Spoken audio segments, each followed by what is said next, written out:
The next step that I like to do in all my tomato beds is I like to plant bush beans on the outside edges of the bed. Hi, this is Brianne with Plum Fabulous Foods. We're dedicated to education in organic gardening, family farming, and healthy food production. If you enjoy our videos, check out our website and subscribe below. God bless.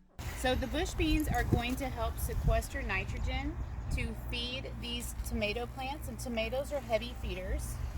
So I've got my bush beans here, and I pre-soaked these beans for about 4 hours. So you really want to soak bigger seeds before you plant them because that will speed up the germination rate. However, if you've got a seed that's really big, that's also full of protein, like a bean or a corn seed, you don't want to soak those too long. And that makes sense. If you soaked a bean too long or overnight, a lot of times those beans will go ahead and split in half.